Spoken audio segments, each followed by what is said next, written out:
Welcome to Dreamed It, Then Real Lifed It, the podcast where we dive deep into the journey from vision to reality. I'm Kelly Jackson, your guide on this path of self-discovery, transformation, and intentional living. Here, we explore everything from mindset shifts and personal growth to spiritual alignment and entrepreneurship, sharing insights, stories, and actionable wisdom to help you live a life in harmony with your dreams. Every episode will dig into what it means to not only dream big, but to actually consciously create the life you envision. Let's turn your dreams into real life.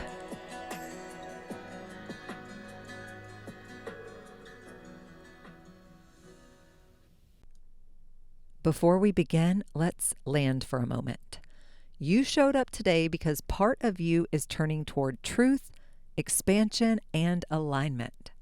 Sunday Spark is my weekly email created for the ones who are ready to live life in full ownership, to build in rhythm and grow from a place of ease.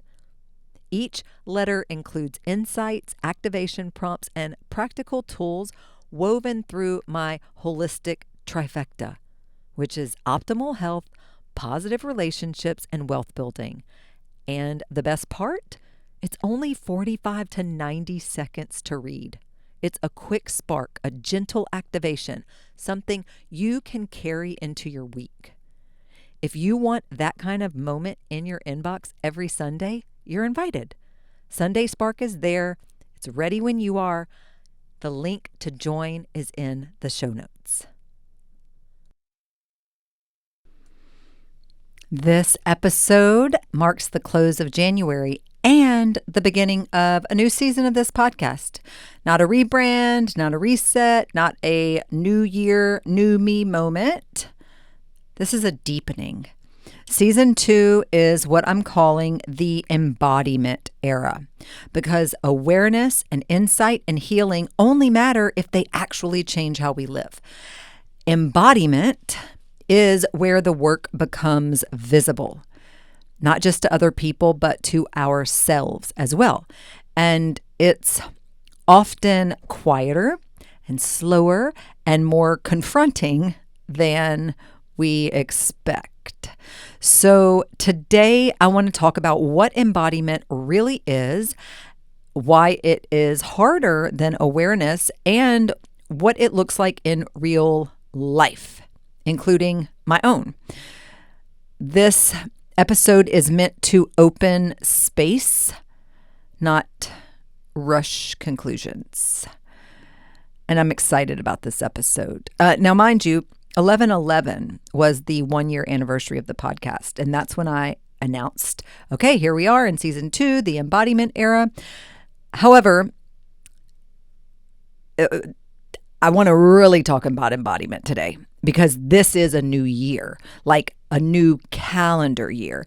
And so even though for me personally and for the podcast, 11/11 was the mark of a new year, a new season of the podcast and the embodiment era, this right here is the time to do this, okay? Have this conversation.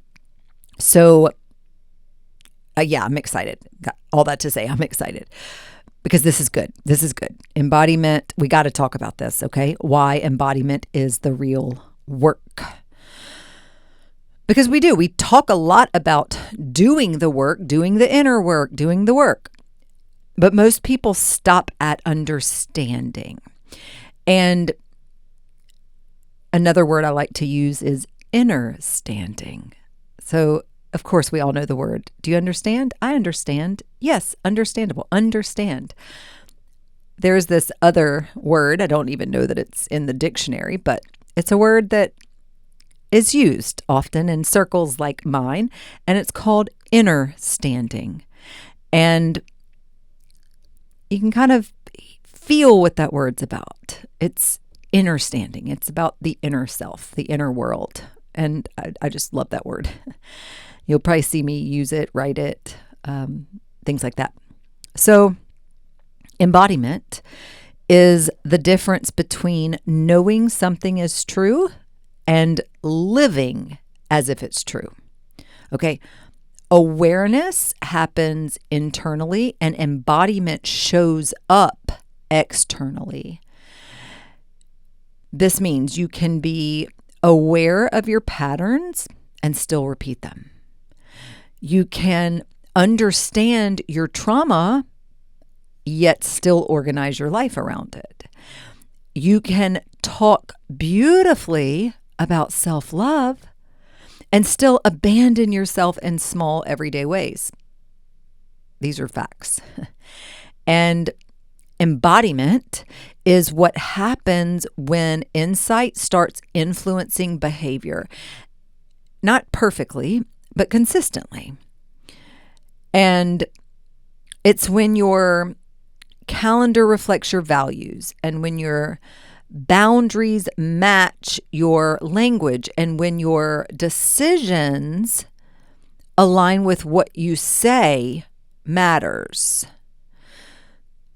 So embodiment doesn't always feel dramatic. It feels honest. And that honesty can be uncomfortable because it removes the buffer. It removes the buffer between who we say we are and how we actually live. So embodiment is not about being better. It's about being congruent. And in turn, that feels better. Okay. So why does embodiment feel so much harder then? Like, if embodiment feels harder than awareness, and it does, that's not a coincidence. Awareness is private. Okay, embodiment is relational.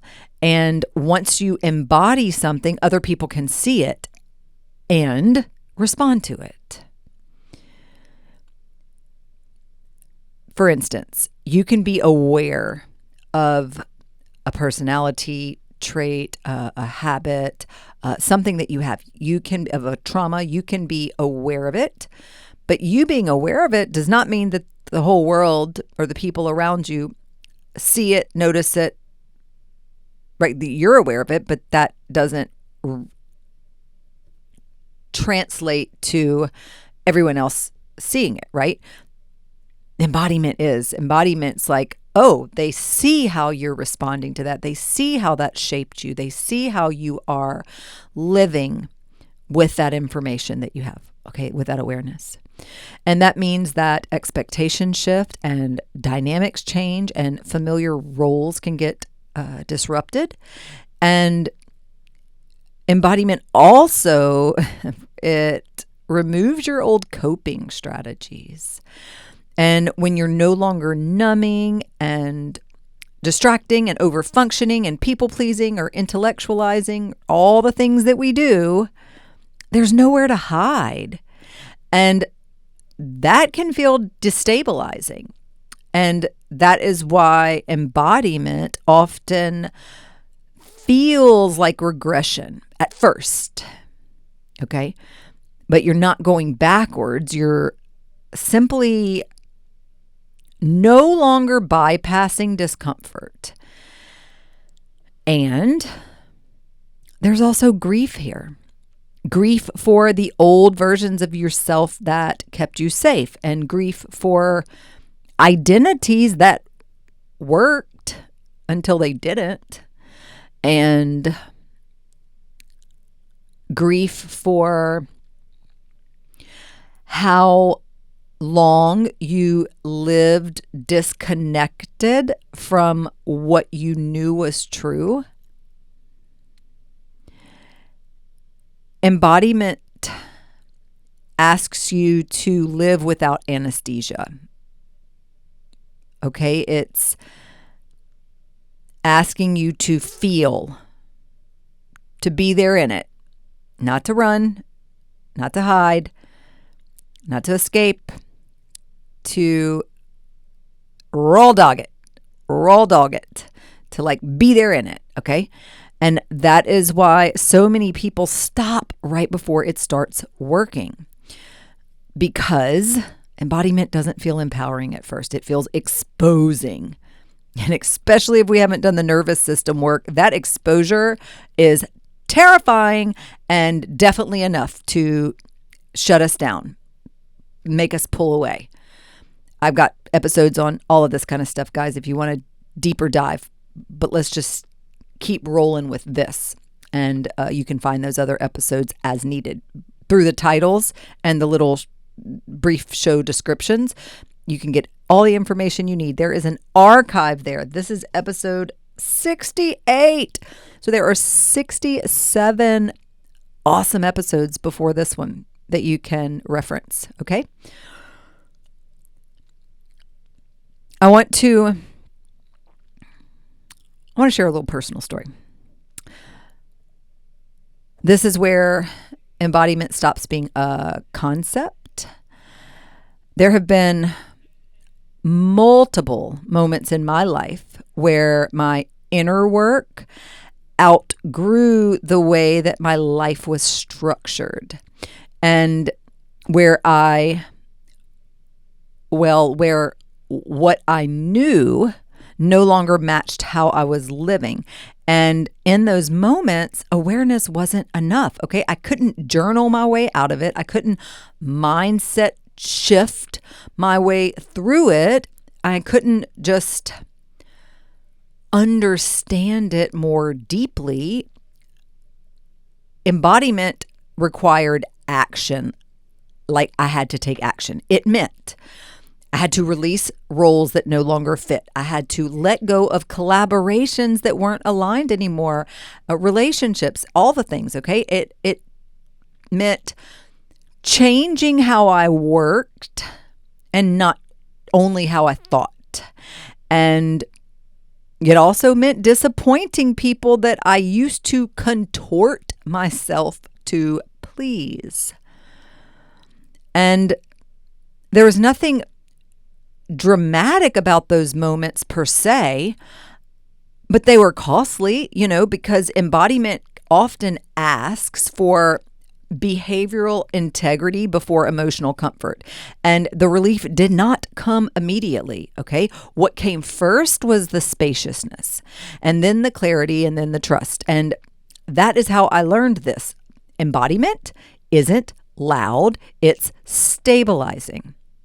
Steady. And embodiment asks one question over and over and over and over and over again. What does this look like in action? That's what embodiment is. What does this look like in action? How can I embody this? All right.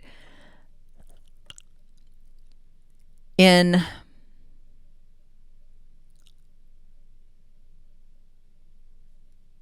daily life, embodiment doesn't show up in journaling. I journal daily. Y'all know that. And it's such a great practice, scientifically proven to have so many benefits. I hope you're journaling. But guys, embodiment didn't show up in journaling, okay? It shows up in logistics. It shows up in saying no without over-explaining, in choosing rest before burnout forces it. Because if you do not choose rest, your life will rearrange itself in a way that you're going to get stopped. Something's going to happen that is going to force you to slow down if you do not give yourself that on your own. And it's much better option to go ahead and give yourself that on your own before something happens that just forces you to come to a halting stop. And when that happens, it's typically never feels good, ever. It's usually quite stressful. So, yeah. Embodiment shows up in restructuring instead of enduring, and leaving earlier instead of staying resentful. I know some of y'all need to hear that, so I'm going to say it louder for the people in the back. Embodiment shows up in leaving earlier instead of staying resentful. That relationship, that job, that living arrangement. Y'all know, if I'm speaking to you, you know what I'm talking about. You know what the thing is, okay? It shows up in choosing clarity over charisma, okay? And embodiment changes how you handle money. It changes how you handle time, how you use your time, how you respond to messages, how you tolerate misalignment. And oftentimes others are going to resist your embodiment. Not because you're wrong, but because your change disrupts familiar patterns. And, you know, people can be creatures of habit, and they like the familiar. Don't let that be a reason for you not to step into your embodiment era, okay? And this is where self-trust is built, not through affirmations, through repetition. Yeah, you do want to repeat your affirmations. That's how neuroplasticity works. That's how we can create new neural pathways. I'm not saying affirmations are a bad thing. Y'all know I'm an advocate for affirmations.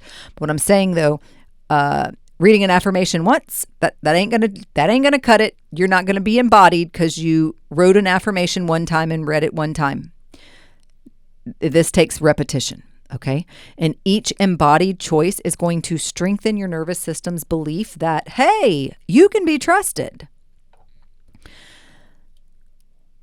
Embodiment is where self-love becomes observable, which is the title of this episode, right? It's embodiment is where the work becomes visible, okay? Other people can see it. So why do we abandon embodiment midway? Because most people don't quit because it's not working. They quit because it is working. Isn't that funny? And that's because embodiment threatens identity. So it removes the excuses. It removes the narratives. It removes the comfort of, I know this, I'm just not there yet. And it also threatens belonging. When you embody change, some people will feel left behind, and other people are going to feel confronted. And some will just quietly exit your life. Okay? That's okay. That's also why some people return to learning mode, though, because learning feels productive without requiring change. Embodiment, though, that's a whole nother ballgame. Embodiment requires boredom and consistency and repetition. It's not always exciting. It's grounding, though, and grounding doesn't spike dopamine. It builds integrity. And embodiment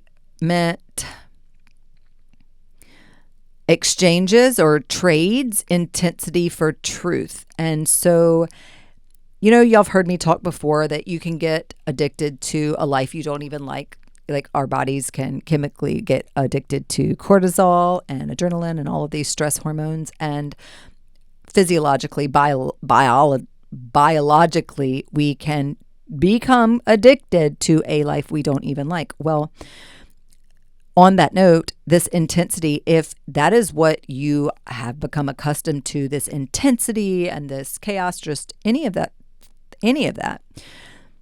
and then you are transitioning into embodiment, it can feel like a shake to your system. Oh, that reminds me. There's another little mantra I love. When life comes to wake you up, when life comes to shake you up, let it wake you up. Don't let it break you up. I'm going to say that again since I stumbled on my words. When life comes to shake you up, let it wake you up. Don't let it break you up. I like that. So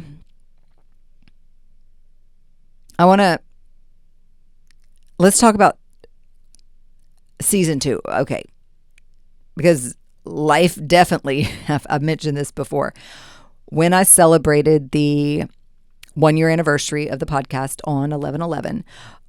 With that date, truly on that day, I opened the door to, I crossed a threshold. I entered a portal. It was like, whoa, some stuff really happened in my life.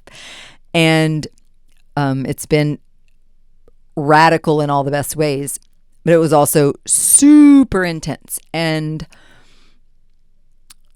I want to take a moment to honor that and talk about season 2 and what this podcast is becoming. This season of the podcast reflects where I am and where many of you are. So season 2 isn't about more information, so to speak. It is about lived practice. And you will hear fewer explanations and more stories and more pauses and more real-time processing. Okay? This season is less about fixing and more about living, less performance, more presence. This isn't a season for motivation, it is a season for embodiment.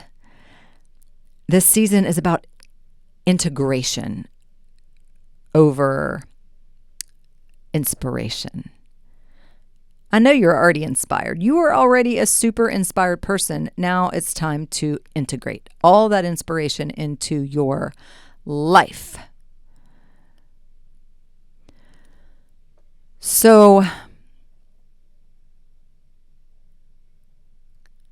how can you live what you know? I want you to ask yourself, where do I already know what to do?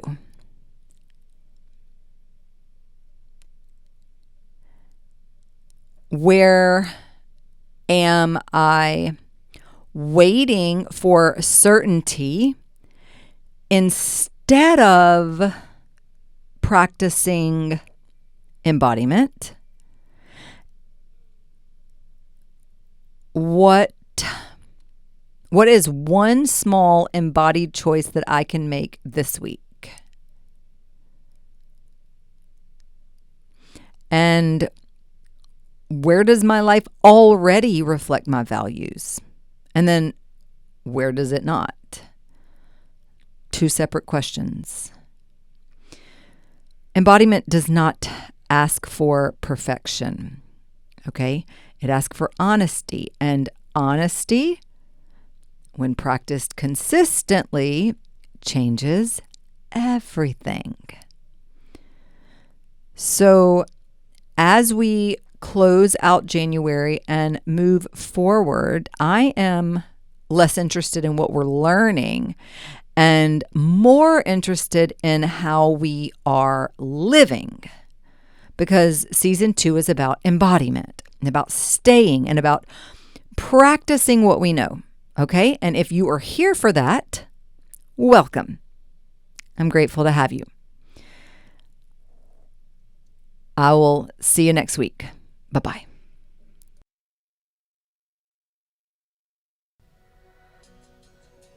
Thank you for tuning in to Dreamed It, Then Real Lifed It. I hope today's episode sparked something powerful within you. Remember, every step you take towards your vision counts, no matter how small. If you enjoyed today's conversation, please take a second to hit that subscribe button or leave a review. That would be amazing. Or share the podcast with someone who's ready to bring their dreams into reality too. And if you're looking to dive deeper, connect with me on social media at Dreamed It, Then Real Lifed It, or at BE_what you want. Or visit dreameditthenreallifedit.us for more resources on aligning your life, business, and dreams. Until next time, keep dreaming and keep manifesting your dreams into real life. Love you, friends.